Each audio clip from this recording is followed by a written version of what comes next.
ಕೋಲಾರ ಜಿಲ್ಲೆ ಎಸ್ಸಿ ಲೋಕಸಭಾ ಮೀಸಲು ಕ್ಷೇತ್ರ ಚುನಾವಣೆ ಅಂಗವಾಗಿ ಬಂಗಾರಪೇಟೆ ವಿಧಾನಸಭಾ ಕ್ಷೇತ್ರದಲ್ಲಿ ಬಿಎಸ್ಪಿ ವತಿಯಿಂದ ಬೃಹತ್ ರ್ಯಾಲಿ. ಬಹುಜನ ಸಮಾಜ ಪಾರ್ಟಿ ಲೋಕಸಭಾ ಅಭ್ಯರ್ಥಿಯಾದ ಎಸ್ಪಿ ಸುರೇಶ್ ಅವರಿಂದ ಇಂದು ಬಂಗಾರಪೇಟೆ ಪಟ್ಟಣದ ಕೋಲಾರ ಮುಖ್ಯ ರಸ್ತೆಯಲ್ಲಿರುವ ಡಾ.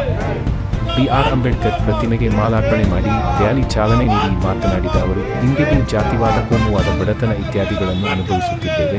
ಈ ಎಲ್ಲಾ ಸಮಸ್ಯೆಗಳನ್ನು ಕೊನೆಗಾಣಿಸಿ ಮೊದಲ ಬಾರಿಗೆ ಸಂವಿಧಾನಬದ್ಧವಾಗಿ ಕರ್ನಾಟಕ ರಾಜ್ಯವನ್ನು ನಿರ್ಮಿಸಲು ಕಂಕಣಬದ್ಧವಾಗಿರುವ ಬಹುಜನ ಸಮಾಜ ಪಾರ್ಟಿಯು ಜನಪರ ಯೋಜನೆಗಳನ್ನು ತಮ್ಮ ಶಾಸನ ಕಾಲದಲ್ಲಿ ಕಾರ್ಯರೂಪಕ್ಕೆ ತರಲು ಪಣ ತೊಟ್ಟಿದೆ.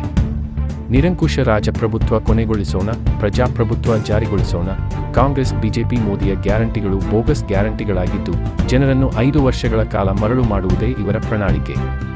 ಅದರಿಂದ ಪ್ರಬುದ್ಧ ಭಾರತಕ್ಕಾಗಿ ಎಸ್ಪಿ ಅಭ್ಯರ್ಥಿಯ ಆನೆಯ ಗುರುತಿಗೆ ಮತ ನೀಡಿ ಎಂದರು.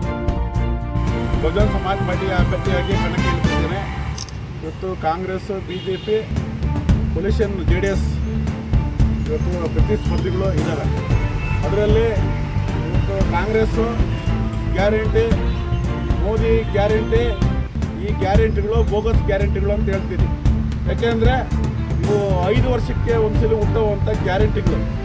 ಯಾಕಂದರೆ 5 ವರ್ಷ ಇವರ ಜನರಿಗೆ ಆಶ್ವಾಸನೆ ಕೊಟ್ಟು, ನಾನು ಅಕ್ಕಿ ಕೊಡ್ತೀನಿ, ಬೆಳೆ ಕೊಡ್ತೀನಿ, ಗೋಧಿ ಕೊಡ್ತೀನಿ, ನಿಮಗೆ ಒಂದು 2-2 ಸಾವಿರ ಕೊಡ್ತೀನಿ ಅಂತೇಳಿ. ಆದರೆ ಈ ಮತದಾರರು ಮತ್ತು ಈ ನಾಗರಿಕ ಸಮಾಜದಲ್ಲಿ ಈ ಅಕ್ಕಿ, ಬೇಳೆ, ಗೋಧಿ ಮತ್ತು 2,000 ರೂಪಾಯಿಯಿಂದ ಅವರು ಹೊಟ್ಟೆ ತುಂಬೋದಿಲ್ಲ. ಯಾಕೆಂತಂದರೆ ಈ ದೇಶದಲ್ಲಿ ಸುಮಾರು 140 ಕೋಟಿ ಜನಸಂಖ್ಯೆ ಇರತಕ್ಕಂಥ ಒಂದು ದೊಡ್ಡ ರಾಷ್ಟ್ರದಲ್ಲಿ ನಮಗೆ, ನಮ್ಮ ಜನಕ್ಕೆ ಓದಿರ್ತಕ್ಕಂಥವ್ರಿಗೆ ಒಂದು ಉದ್ಯೋಗ ಬೇಕು. ಮತ್ತು ಈ ಇದರಲ್ಲಿ ನಾವು ಸುಮಾರು 70% ಈ ದೇಶದಲ್ಲಿ ರೈತರು ಕೃಷಿನೇ ಅವಲಂಬನೆ ಮಾಡಿದ್ದಾರೆ. ಅವರಿಗೆ ನಿಜವಾಗಿ ಸರಿಯಾದ ಬೆಳೆಗಳನ್ನು ನಿಗದಿ ಮಾಡುವಂಥ ಸರ್ಕಾರ ಬೇಕು. ಮತ್ತು ಈ ದೇಶದಲ್ಲಿ ಪ್ರತಿಯೊಬ್ಬರು ಏನು 35% ಈ ದೇಶದಲ್ಲಿ ಅನಕ್ಷರತೆ ಇದೆಯಾ, ಅದಕ್ಕೆ ನಮಗೆ ಶಿಕ್ಷಣ ಉಚಿತವಾಗಿ ಬೇಕು. ಮತ್ತು ಈ ದೇಶದಲ್ಲಿ ಏನಂದರೆ ಎಲ್ಲ ಆರೋಗ್ಯ ಕೂಡ ರಾಷ್ಟ್ರೀಕರಣ ಆಗಬೇಕು ಅಂತೇಳಿ ನಮ್ಮ ಬಹುಜನ ಸಮಾಜ ಪಾರ್ಟಿಯಿಂದ ನಾವು ಇವತ್ತು ವಾಗ್ದಾನ ಮಾಡ್ತೀರಿ. ನಮ್ಮದೇ ಇದೇ ಅಜೆಂಡಾ ಅಂತ ಹೇಳ್ತೀರಿ.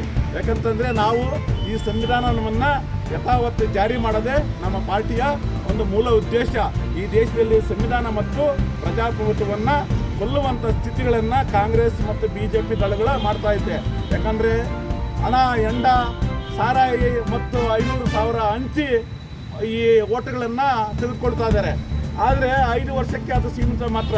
ಅದಕ್ಕೆ ಗೌರವಯುತವಾಗಿ, ಸ್ವಾಭಿಮಾನವಾಗಿ ಬದುಕಲಿಕ್ಕೆ ಈ ದೇಶದಲ್ಲಿ ನಮಗೆ ಉದ್ಯೋಗ ಬೇಕಾಗಿದೆ, ಮತ್ತು ಶಿಕ್ಷಣ ಬೇಕಾಗಿದೆ, ಆರೋಗ್ಯ ಬೇಕಾಗಿದೆ, ಕೂಲಿ ಕಾರ್ಮಿಕರಿಗೆ ಸಂಬಳಗಳನ್ನು ಬೇಕಾಗಿದೆ, ಮತ್ತು ಅಸಂಘಟಿತ ವಲಯಗಳಿಗೆ ಸರಿಯಾದ ಬೆಲೆಗಳನ್ನು ಮತ್ತು ಅವರಿಗೆ ಸಂಬಳಗಳನ್ನು ನೀಡಬೇಕಾಗಿದೆ. ಇಂಥ ಒಂದು ಪ್ರಗತಿಪರ ಒಂದು ಕೆಲಸಗಳಿಗೆ ಇವತ್ತು ಕಾಂಗ್ರೆಸ್, BJP ಸರ್ಕಾರಗಳು ಬರೀ 5 ವರ್ಷಕ್ಕೂ ಹುಟ್ಟುವ ಒಂದು ಗ್ಯಾರಂಟಿಗಳೇ ಅಷ್ಟೇ. ಅದನ್ನು ನಾನು ಮತದಾರರಲ್ಲಿ ನಾನು ಕೇಳ್ಕೊಳ್ಳೋದೇನೆಂದರೆ, ದಯವಿಟ್ಟು ಇವು ಕೊಡಿರ್ತಕ್ಕಂಥ ಗ್ಯಾರಂಟಿಗಳನ್ನು ದಯವಿಟ್ಟು ತಿರಸ್ಕಾರ ಮಾಡಿ ನಿಮ್ಮ ಸ್ವಾಭಿಮಾನ ಬದುಕಲಿಕ್ಕೆ ನೀವು ಧೈರ್ಯ ಮಾಡಿ. ಬಂಧುಗಳಾಯಿತು, ಪೆಟ್ರೋಲ್ ಬೆಲೆ, ಡೀಸೆಲ್ ಬೆಲೆ ಇವತ್ತು ಗಗನಕ್ಕೇರಿದೆ. ಇವತ್ತು 10 ವರ್ಷದಲ್ಲಿ 40 ರೂಪಾಯಿ ಇರ್ತಕ್ಕಂಥ ಪೆಟ್ರೋಲು ಇವತ್ತು 100 ರೂಪಾಯಿ ಇದೆ. ಆದರೆ ಹೊರದೇಶದಲ್ಲಿ, ಬೇರೆ ದೇಶಗಳಲ್ಲಿ ಇವತ್ತು 35 ರೂಪಾಯಿ ಪೆಟ್ರೋಲ್ ಇದೆ. ಅದೇ ರೀತಿಯಲ್ಲಿ ಇವಾಗ ಅಡುಗೆ ಮಾಡೋಂಥ ಸಿಲಿಂಡ್ರ್ ಬೆಲೆ ಇವತ್ತು 400 ರೂಪಾಯಿ ಇದ್ದು 1000 ರೂಪಾಯಿ ಇದ್ದಾರೆ. ಎಲ್ಲಿ ಈ ಜನರ ಬದುಕುಗಳನ್ನು ಕಟ್ಕೊಳ್ಳಿಕ್ಕೆ, ಗೌರವಯುತವಾಗಿ ಬದುಕೋದಕ್ಕೆ ಆಗ್ತಾಯಿಲ್ಲ.